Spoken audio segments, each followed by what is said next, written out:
Le pare-feu. Un pare-feu, c'est des matériels, en fait, le pare-feu, on va retrouver soit des, pare-feux physiques, matériels, ou des pare-feux logiciels qui sont conçus pour prévenir l'accès non autorisé d'une ressource dans un réseau privé. Ils sont placés à un point de jonction ou une passerelle entre 2 réseaux, donc un réseau privé et un réseau public comme internet.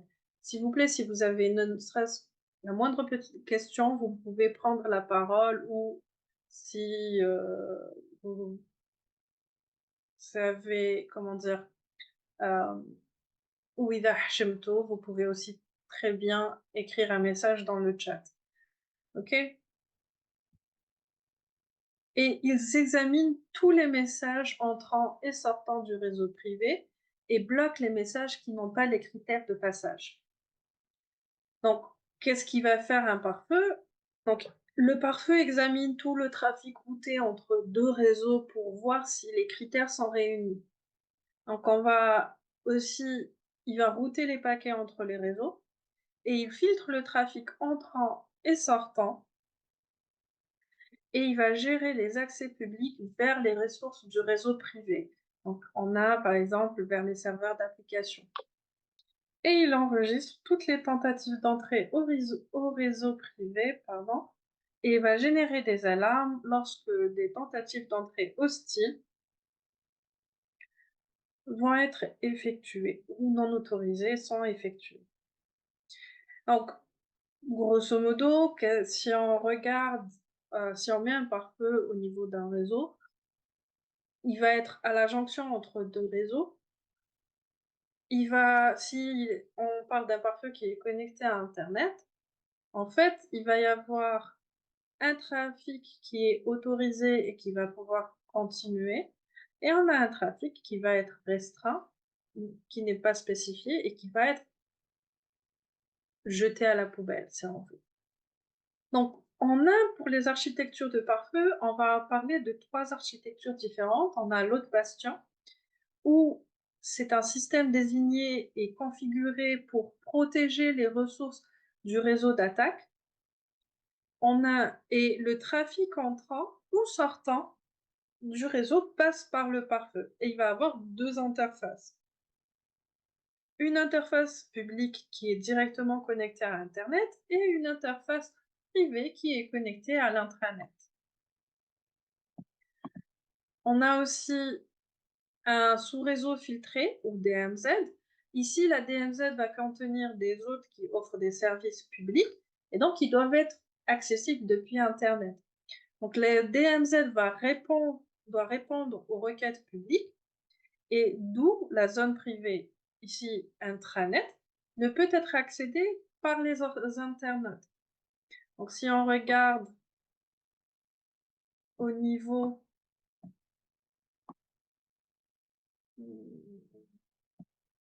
ici, donc si on regarde à ce niveau-là, on va voir comme quoi le pare-feu va avoir au moins 3 interfaces, une qui va être connectée à internet, une autre qui va être connectée au réseau interne et une autre qui va être connectée à la DMZ. Et les requêtes venant d'internet doivent pouvoir accéder aux serveurs, aux services qui sont offerts dans la DMZ et la DMZ doit pouvoir répondre à ces requêtes. Par contre, il ne peut pas y avoir, des requêtes venant d'internet vers votre réseau intranet. Et on a le pare-feu multirésident.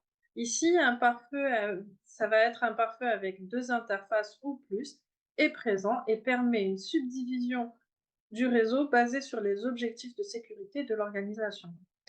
Donc le alors on continue sur ce que c'est qu'une zone démilitarisée. J'ai parlé de DMZ. Finalement, c'est quoi une zone démilitarisée? La DMZ, c'est un réseau qui va servir de tampon entre le réseau interne de confiance et internet. Et il peut être créé en utilisant un pare-feu avec 3 interfaces réseau ou plus, et chacune avec des rôles spécifiques comme le réseau de confiance, le réseau DMZ et le réseau externe. Donc en fait, les pare-feux, on a plusieurs types. On va avoir d'abord le pare-feu matériel, qui est un matériel autonome ou qui vient comme une partie d'un routeur. Le trafic réseau est filtré en utilisant des techniques de filtrage de paquets et utilisé pour filtrer le trafic réseau des réseaux de grosses entreprises. Et on va avoir le pare-feu logiciel. Ce logiciel est installé sur un ordinateur comme tout autre logiciel et il est utilisé pour filtrer le trafic pour des utilisateurs individuels. Il ne filtre que le trafic pour l'ordinateur sur lequel il est installé et pas tout le réseau. Donc, si on devait comparer ces deux types de pare-feu, logiciel et matériel, on verra que ici, le pare-feu matériel, c'est bien heu, un élément matériel, hein, qui se trouve au niveau du réseau entre deux 2 réseaux au moins ou plus, hein, et qui va filtrer les paquets venant de l'extérieur, allant vers l'intérieur et ainsi de suite. Tandis que le pare-feu logiciel, il va se retrouver en réalité sur une machine. Alors selon que l'on mette la machine avec qu'on la mette qu'on lui mette 2 cartes réseau et donc qu'il puisse faire, faire le travail comme un pare-feu le matériel, donc à pouvoir analyser tout le trafic entrant vers le réseau, local, depuis internet ou sortant et mettre des règles sur ce trafic. Ou alors on a aussi la possibilité d'avoir le pare-feu installé sur un ordinateur, personnel, que ce soit un desktop, un laptop, vous pouvez le trouver aussi sur des serveurs et à ce moment-là, il va s'occuper d'autoriser ou d'interdire le trafic entrant selon des règles qui peuvent être basées sur le type de paquet ou sur les applications qui sont autorisées. Par exemple, le pare-feu qui vient avec Windows, en fait, il se base sur l'autorisation, on va donner des autorisations aux applications d'accéder à internet ou pas. Donc chacun de ces 2 types de pare-feu vont avoir des avantages et des inconvénients. Les avantages du pare-feu matériel, c'est, d'un point de vue sécurité, il diminue le risque de sécurité et augmente le niveau de contrôle de sécurité. La vitesse, quant à elle, donc il va être, il va pouvoir initier des réponses plus vite et permet donc un plus grand trafic et il va y avoir des interférences minimales puisque c'est un composant réseau séparé, il permet une meilleure gestion et permet au pare-feu d'être éteint, bougé ou reconfiguré sans beaucoup d'interférences pour le réseau. Les inconvénients, on va retrouver qu'il est finalement plus cher qu'un pare-feu logiciel et difficile à implémenter et à configurer et utilise forcément plus d'espace. Il va nécessiter un câblage. Tandis que les pare-feux logiciels vont avoir comme avantage qu'il est moins cher ou qu'ils sont moins chers qu'un pare-feu matériel. Il est idéal pour une utilisation personnelle ou domestique et plus facile à configurer et reconfigurer. Comme inconvénient, on va retrouver comme quoi il consomme des ressources système, qu'il est difficile à désinstaller et il n'est pas approprié pour les environnements nécessitant des temps de réponse rapides. Donc on a plusieurs technologies de pare-feu. Vous avez d'abord le filtrage de paquets, les passerelles de niveau circuit, les pare-feux applicatifs et les pare-feux qui font de l'inspection multicouche avec état, ainsi que les proxys d'application et les réseaux virtuels privés. Et ils peuvent aussi faire de la translation d'adresses réseau, donc le NAT, que vous avez sûrement déjà vu auparavant dans un des modules de réseau, j'imagine. Donc, les technologies pare-feu, si on devait les, Une question, s'il vous plaît. oui, bien sûr. آه، اسكي تقدري ترجعي السلايد اللي من قبل؟ هذا وي. ولا اللي قبله؟ هنا لا لا هذايا برك ما فهمتش l'inspection multicouche avec état. On va la voir juste après. D'accord. On va voir ces différentes technologies de manière un peu plus détaillée après dans le cours d'aujourd'hui. D'accord madame. Je vous en de rien. Euh, donc ici, si on devait faire une comparaison entre les technologies pare-feu et où est-ce qu'elles se trouvent au niveau du modèle OSI, on va voir que au niveau du lien de la couche data link, on va retrouver ici tout ce qui est filtrage de paquets et VPN. Au niveau de la couche réseau, on va retrouver tout ce qui est inspection multicouche avec état, filtrage de paquets, le NAT et le VPN. Au niveau de la couche transport, on va retrouver encore le filtrage de paquets. On va trouver aussi le VPN. Au niveau de la couche session, on va retrouver les passerelles à niveau circuit et les VPN. Au niveau de la couche présentation, on va retrouver encore une fois les VPN. Et au niveau de la couche application, on va pouvoir retrouver les proxys applicatifs ou les proxys d'application et les VPN. Donc, les pare-feux à filtrage de paquets, qu'est-ce que c'est? Ils vont travailler au niveau de la couche réseau du modèle OSI et ils font généralement partie d'un routeur. Chaque paquet est comparé à un ensemble de critères avant d'être transmis. Et selon le paquet et les critères, le pare-feu il va soit autoriser le paquet et donc le transmettre ou donc l'envoi, ou alors il va abandonner le paquet. Et ce filtrage va se baser sur des règles et ces règles vont pouvoir inclure les adresses IP sources, les adresses IP destination, les numéros de port source et destination, ainsi que le protocole utilisé. Donc les pare-feux filtrants vont se concentrer, ce type de pare-feu va se concentrer sur des paquets individuels et analyser les informations dans leur en-tête et où ils se dirigent. Donc, ils ne vont pas prendre en considération l'historique, quels sont les paquets qui sont venus avant. Et les décisions de filtrage vont se baser sur l'adresse IP source, comme je l'ai dit, destination, le port TCP ou UDP source, le port TCP ou UDP destination, les flags TCP, le protocole utilisé et la direction. Est-ce que ça vient de l'extérieur et ça va rentrer, ou bien ça vient de l'intérieur et ça va sortir. Et l'interface. Donc, sur quelle interface ce trafic va passe. La deuxième technologie de pare-feu, c'est les passerelles de niveau circuit. Ici, le travail se fait au niveau de la couche session du modèle OSI. Et les informations envoyées à un ordinateur distant à travers une passerelle de niveau circuit apparaît être originaire de la passerelle. Il va monitorer les requêtes et créer des sessions et il va déterminer si ces sessions sont autorisées. Et ce qui va permettre ou empêcher des flux de données et non pas des paquets individuels. Donc dans le pare-feu précédent, on regardait paquet par paquet.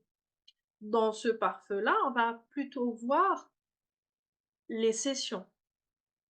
Et donc, ce n'est plus un paquet individuel, mais c'est un flux qu'on va analyser. Le pare-feu applicatif, ici, ou qu'on appelle aussi par proxy, il va filtrer les paquets dans la couche, au niveau de la couche application. Donc, les trafics entrants et sortants restreints aux services pris en charge par le proxy et toute requête pour d'autres services sont refusées. En d'autres termes, si vous avez un proxy, un pare-feu web, eh ben, le pare-feu web ne va autoriser, enfin, selon les paquets qui lui arrivent, tout paquet qui n'ont rien à voir avec le web, donc tout ce qui est, par exemple, HTTP, HTTPS, si le paquet n'est ni de l'HTTP, imaginons que ce soit un paquet SSH. Le paquet SSH, il va être refusé. Donc, c'est une première chose. Et puis, autre chose, c'est ensuite, le pare-feu va pouvoir analyser les données de la couche application ainsi que les entêtes de la couche application pour autoriser ou interdire un trafic. Donc, par exemple, un web proxy va interdire tout trafic FTP, Telnet, SSH, ainsi de suite. Et il examine le trafic et filtre selon les commandes spécifiques aux applications. Par exemple, si on est sur un proxy web, on va parler de HTTP POST et HTTP GET, par exemple. Donc, les pare-feux applicatifs vont avoir deux modes de fonctionnement. En mode de fonctionnement actif, il va examiner toutes les requêtes entrantes, incluant le message échangé à la recherche de vulnérabilités connues, comme les injections SQL, la falsification de cookies et des paramètres, le cross-site scripting et ainsi de suite. Là, ce sont des exemples sur un proxy web. Les requêtes jugées authentiques sont autorisées à passer. Et l'autre mode de fonctionnement, c'est le mode passif. Là, il va fonctionner comme un IDS. On verra ce que c'est qu'un IDS, mais d'un point de vue globalement, c'est un système de détection d'intrusion. Donc, en fait, ici, il ne va pas rejeter activement les requêtes si une attaque potentielle est découverte. Mais il va alerter sur l'attaque. Donc, ils vont avoir des avantages qui sont clairs, hein, les proxys applicatifs. Les services proxy sont utiles pour loguer puisqu'ils peuvent comprendre les protocoles applicatifs et permettent une journalisation efficace. Les services proxy réduisent la charge sur le réseau puisqu'ils sont capables de cacher des copies de données qui sont souvent demandées. Par contre, ils vont avoir comme inconvénient que les services proxy vont traîner par rapport aux services non proxy jusqu'à ce qu'un logiciel proxy adéquat soit disponible et que chaque service dans un proxy peut utiliser différents serveurs. Et les services proxy peuvent nécessiter des changements chez le client, les applications et les procédures. Un autre pare-feu, c'est un pare-feu qui va faire de l'inspection, ou plutôt une autre technologie de pare-feu, c'est une technologie où il va y avoir une inspection multicouche avec état. Alors, si le deuxième pare-feu, je ne l'ai pas nommé, je ne l'ai pas dit pendant qu'on était en train de le présenter, que je le présentais, qui était le pare-feu qui se basait sur la session, en fait, c'est un pare-feu à état. Ici, c'est aussi un pare-feu à état, mais qui va faire une inspection sur plusieurs couches. Donc, il va combiner les aspects des trois autres types de pare-feu, filtrage de paquets, passerelle de niveau circuit et pare-feu applicatif. Ici, il va filtrer les paquets au niveau réseau du modèle OSI pour déterminer si les paquets de session sont légitimes et va évaluer les contenus des paquets au niveau de la couche applicative. Donc en fait, ce qu'on a vu, les trois technologies de pare-feu qu'on a vues vont être combinées dans une seule et même technologie, dans un seul et même type de pare-feu. Donc, les pare-feux vont avoir des limitations, bien sûr. Ils ne protègent pas les réseaux des nouveaux virus, backdoor ou d'attaques venant de l'intérieur. Il ne peut rien faire si la conception ou la configuration du réseau est défectueux. N'est pas une alternative aux antivirus. Il ne protège pas contre les menaces de social engineering. Vous savez ce que sont que les menaces de social engineering. On en a parlé, de l'ingénierie sociale, on en a parlé lors du premier cours, si je ne m'abuse. Il ne peut pas prévenir que les utilisateurs avec modem de bypasser le pare-feu complètement. Par exemple, un exemple que vous pouvez avoir, c'est que avoir un utilisateur qui va utiliser son téléphone portable comme point d'accès et connecter la machine du bureau au Wi-Fi de son téléphone portable. Et donc à ce moment-là, sa machine, le laptop du travail ou le desktop du travail, ne passera plus par le pare-feu de l'entreprise. Il va passer directement par par le réseau que vous avez, partagé au niveau de votre téléphone et donc heu, forcément le pare-feu d'entreprise ne peut rien faire là, ici. Il ne comprend pas le trafic tunnelé, donc quand on parle de trafic tunnelé, on parle en fait de trafic qui va être, qui de VPN grosso modo, qui va utiliser soit, un VPN normal comme de l'IPsec ou autre, ou bien, les VPN qui sont basés sur les technologies SSL, TLS et ainsi de suite. Ne bloque pas d'attaque d'un niveau supérieur dans la pile protocolaire. Donc si on est sur un pare-feu, qui fait du filtrage de paquets tout court, sans état, il ne peut pas bloquer un paquet qui va avoir une attaque, par exemple, les données de la couche applicative. Parce que ce n'est pas la même couche et c'est une couche supérieure à la couche sur laquelle il travaille. Et les fautes ou négligences d'un employé ne peuvent pas être contrôlées par un pare-feu. Les politiques impliquant l'utilisation ou la mauvaise utilisation des mots de passe et des comptes utilisateurs doivent être strictement utilisées. Si on continue là-dessus, dans l'identification, en fait, on a vu les pare-feux, les types de pare-feux. On va voir un peu les éléments qu'un attaquant va utiliser pour soit identifier un pare-feu, soit déjouer un pare-feu et passer au travers et ainsi de suite. Donc l'une on a plusieurs techniques qui vont pouvoir être utilisées pour déterminer le type, la version, les règles de n'importe quel pare-feu sur un réseau. On va avoir le port scanning, le firewalking et le banner grabbing. Le port scanning, vous l'avez vu au courant de l'année dernière, hein, c'est l'une des méthodes les plus populaires utilisées pour investiguer les ports utilisés par les victimes. Ici, Nmap est l'un des plus utilisés pour le port scanning. On va avoir aussi le firewalking. C'est le processus qui est utilisé, en fait, d'utiliser un analyseur de paquets, un peu comme Traceroute, pour vérifier si le paquet va être capable de passer à travers le pare-feu de la source de l'attaque vers l'hôte de destination. Et on va avoir ici le contrôle des ports ouverts sur la passerelle est fait grâce au firewalking. Donc il peut vérifier si les paquets de données avec diverses informations peuvent passer à travers le pare-feu et en utilisant finalement cette attaque, donc en fait envoyer des paquets différents sur des ports différents et ainsi de suite, on va pouvoir cartographier les routeurs derrière un dispositif de filtrage de paquets.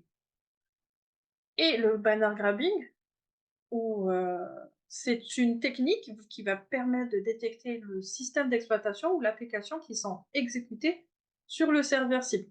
Donc cette attaque passe au travers du pare-feu en utilisant une connexion qui paraît légitime et on a plusieurs manières pour récupérer une bannière.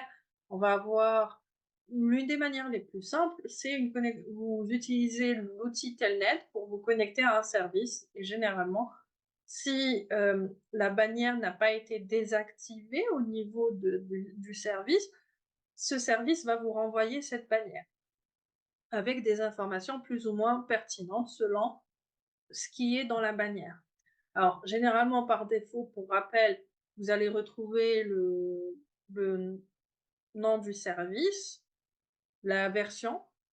C'est généralement les 2 choses qui vont se retrouver dans, une bannière de manière, par défaut et c'est pour cela que généralement on vous dit qu'il faut désactiver la bannière ou bien la modifier. Donc le firewalking est une méthode de collecte d'informations de réseau distance qui sont derrière un pare-feu et il va tester les ACL de filtrage de paquets des routeurs et pare-feu.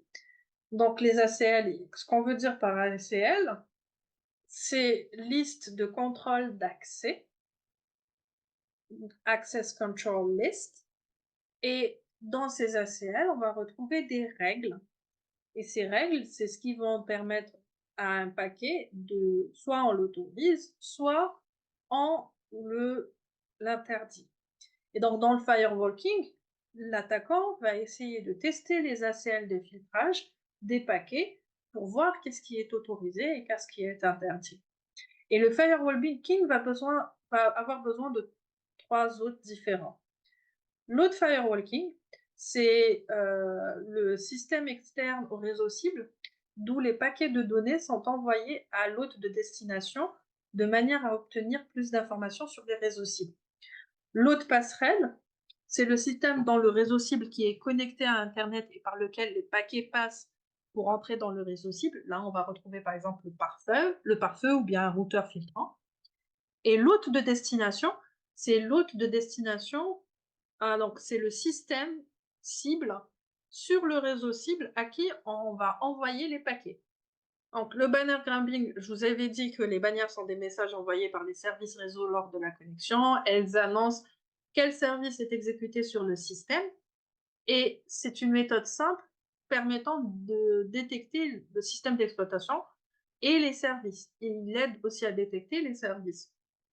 Donc les 3 majeurs services qui envoient des bannières, on va retrouver FTP, Telnet et les serveurs web.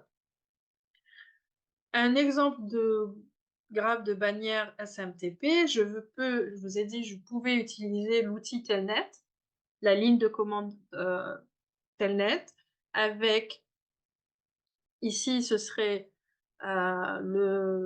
l'adresse du serveur mail et le numéro de port sur lequel le mail va fonctionner. Ici, c'est SMTP, donc le numéro de port par défaut, c'est le port 25. Et pour cela, on a des contre-mesures qui sont d'abord le fait de désactiver la présentation du constructeur et la version dans la bannière, et aussi de faire un audit régulier avec le scan de port et connexion grâce à Netcat sur les ports actifs pour s'assurer que la bannière ne divulgue pas des informations importantes. Alors, pour ouvrir des brèches dans les pare-feux, on va continuer. La manière la plus facile et la plus utilisée pour un attaquant de passer à travers un pare-feu, en fait, c'est d'installer un logiciel réseau sur un système interne qui va communiquer en utilisant un port et des adresses qui sont permises par la configuration du pare-feu. C'est ce qu'on appelle généralement des backdoors. Donc l'un des ports populaires qui est utilisé, c'est le port TCP/80, puisque généralement, on autorise souvent les machines, par exemple, si je parle d'une machine d'un employé, on autorise la machine de l'employé à se connecter sur internet et à ouvrir des pages web. Donc le fait d'utiliser le port TCP/80, ça va il est généralement autorisé au niveau des pare-feux. Plusieurs pare-feux vont permettre le trafic utilisant le port 80 par défaut. Et donc, une manière de faire, c'est de passer outre le pare-feu, c'est en utilisant un tunnel HTTP. Donc, le tunnel HTTP va créer un chemin bidirectionnel tunnelé dans des requêtes HTTP. Et les requêtes peuvent être envoyées via un proxy HTTP si nécessaire, ce qui peut être intéressant pour les utilisateurs situés derrière un pare-feu restrictif. Et si l'accès au web est autorisé à travers un proxy HTTP, il est possible d'utiliser un tunnel HTTP et Telnet pour se connecter à un ordinateur de l'autre côté du pare-feu. On peut placer des portes dérobées Donc, par exemple, le reverse www shell, vous avez déjà probablement. Est-ce que vous l'avez utilisé au courant du DTP l'an dernier? On a utilisé TCP dump. Non, non, l'an dernier, vous avez utilisé le reverse shell en Euh, TP. Pas en TP, mais dans un programme cyber, Adventure Cyber. Voilà. Ok. Donc, vous avez une idée de ce que c'est déjà. Donc, cette porte dérobée peut fonctionner à travers n'importe quel pare-feu qui autorise les utilisateurs à surfer sur le web. C'est un programme qui est exécuté sur un note interne et qui crée un processus enfant chaque jour à un moment particulier. Et pour le pare-feu, ce processus enfant, il va agir comme un utilisateur utilisant un navigateur pour aller sur Internet. Donc en réalité, cet enfant exécute un shell local et se connecte à un serveur web opéré par l'attaquant via une requête HTTP qui paraît légitime. Et la réponse du serveur, en fait, est en réalité une commande que le processus enfant va exécuter sur la machine elle-même. Donc, une autre manière de procéder, enfin, c'est l'utilisation de canaux cachés. Et l'un des outils pour la création de canaux cachés, c'est Loki. Donc, Loki est un programme de tunnage d'informations. Et si ce qu'on a vu juste avant, c'était un tunnelage en utilisant de l'HTTP, ici, il va utiliser les paquets ICMP Echo Response pour transporter sa charge. Et donc, des demandes shell simples sont envoyées à travers le tunnel ICMP Echo et Echo Reply et des DNS aussi. DNS Name Lookup Query et DNS Name Lookup Reply. Donc, pour un analyseur de protocole réseau, ce trafic paraît être des paquets ordinaires du protocole. Mais en fait, à l'intérieur des données, vont se cacher les données, donc tout ce qui est commande et réponse à ces commandes-là. On a aussi la possibilité de faire du tunnelage ACK, et les Trojans utilisent habituellement des communications TCP ou UDP entre un client et un serveur, et n'importe quel pare-feu entre un attaquant et sa victime qui bloque le trafic entrant va généralement empêcher les chevaux de Troie de travailler. Donc, le tunnelage ICMP existe depuis longtemps et le blocage d'ICMP dans les pare-feux est considéré comme normal.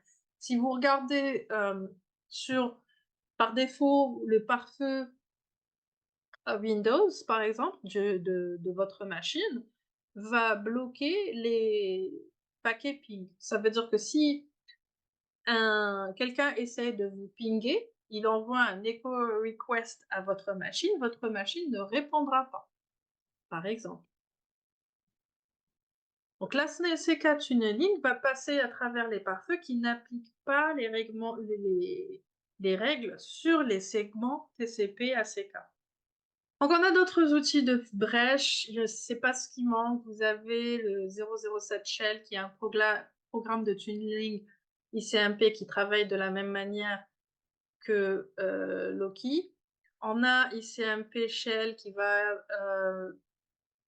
qui est un protocole similaire à Telnet et il offre la possibilité de se connecter à un autre distance sur un shell ouvert en n'utilisant que le protocole ICMP et ainsi de suite. Donc, le nombre de manières de le faire, c'est pas ce qui manque. C'est pour cela aussi qu'il est important de